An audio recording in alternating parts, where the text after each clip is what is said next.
तो दोस्तों फिर से आप सभी का बहुत दिनों बाद मेरे चैनल पे स्वागत है। मैं भूतों का दीवाना फिर से भूतिया कहानी लाया लाया लाया। तो आज का हमारा टॉपिक है शनिवार वाला फोर्ट फोर्ट फोर्ट। तो दोस्तों ये फोर्ट भांगर फोर्ट के तरह ही एक नंबर का भूतिया फोर्ट है। यहाँ लोग रात को जाने से कतराते हैं और वहाँ का ऐसा सीन है, अगर रात के समय किसी लोकल को बोलोगे वहाँ जाने तो वो पैंट में मुतेगा, डर डर के वो पैंट में मुतेगा।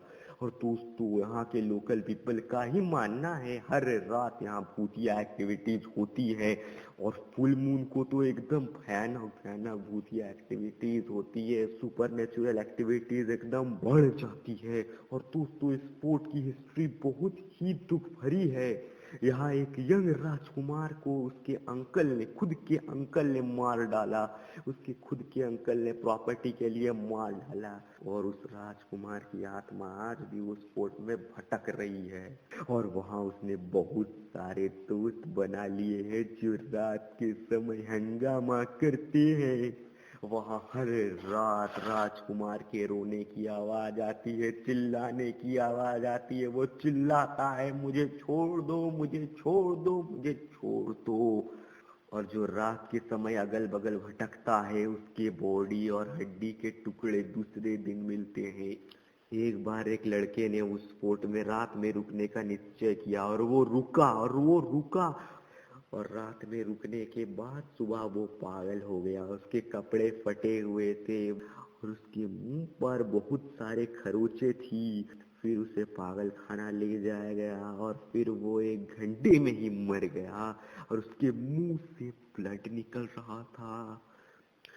मैं सलाह देता हूँ तुम सबको, यहाँ कभी मत जाना, यहाँ भूत है। यहाँ कभी मत जाना, यहाँ कभी मत जाना। तो दोस्तों आज हम इसी फोर्ट की हिस्ट्री जानने वाले हैं जो कि मिस्ट्री हो चुकी है। तो आज यही फोर्ट की हिस्ट्री आज हम जानने वाले हैं। तो शुरू करते हैं, लेट्स स्टार्ट। ये फोर्ट पत्थर और ईटा से बना है जो कि बहुत ही मजबूत है। इसे ईयर 1736 में बाजीराव पेशवा ने बनाया था। ये महल मराठा एम्पायर का गर्व था।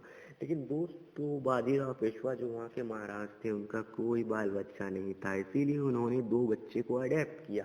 एक का नाम रघुनाथ रखा गया, दूसरे का नाम नाना साहब रखा गया। नाना साहब बहुत ही अच्छे व्यक्ति थे लेकिन रघुनाथ अच्छा नहीं था, वो बहुत ही बदमाश लड़का था, इसीलिए उसको अलग कर दिया गया, अलग रखा गया। उतना उसको वैल्यू नहीं दिया जाता था। नाना साहब को बाजीराव पेशवा दिल से लगा के रखते थे। दोस्तों कुछ ही दिनों बाद बाजीराव पेशवा ने नाना साहब का गोपिका बाई से शादी करा दिया। शादी में बाजीराव पेशवा ने खूब ठुमका लगाया और खाना भी खूब उड़ाया। शादी बहुत धूमधाम से हुई और खर्चा भी बहुत हुआ और फिर कुछ ही सालों बाद नाना साहब बाल बच्चेदार हो गया। गोपिका बाई ने 3 बच्चे दिए। ये देख बाजीराव पेशवा गदगद हो गए क्योंकि उनका कोई बच्चा नहीं था।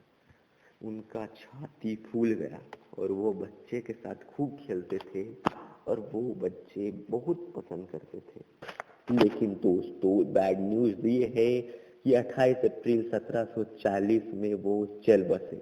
उनकी गद्दी में नाना साहब बैठ गए और फिर उन्होंने मजा लेते लेते साम्राज्य संभाला।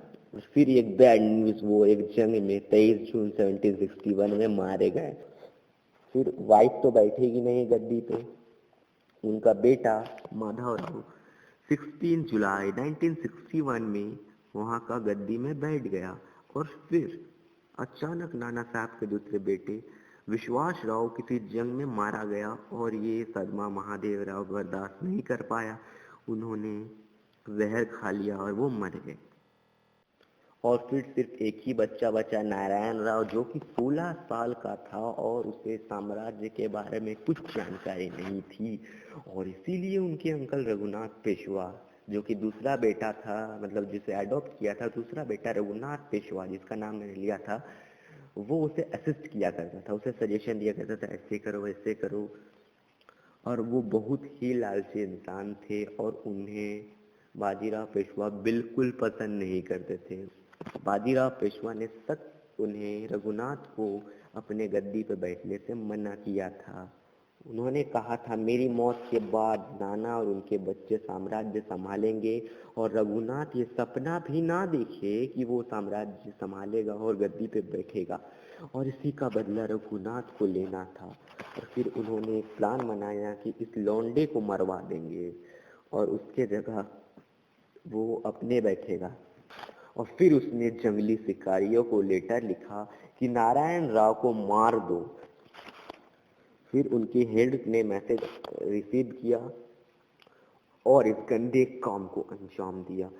30 अगस्त 1773 को जब रात में नारायण राव आराम से सो रहे थे घोड़ा बेच के, वो जंगली शिकारी जिनके ग्रुप को गर्दी कहा जाता था, उन्होंने उनकी नींद से जगाया और नारायण राव डर गए और इधर उधर भागने लगे इधर उधर और छुपने लगे, और आखिरकार वो पकड़े गए और उन्हें मार दिया गया, उनके टुकड़े टुकड़े कर दिए गए और नदी में फेंक दिया गया।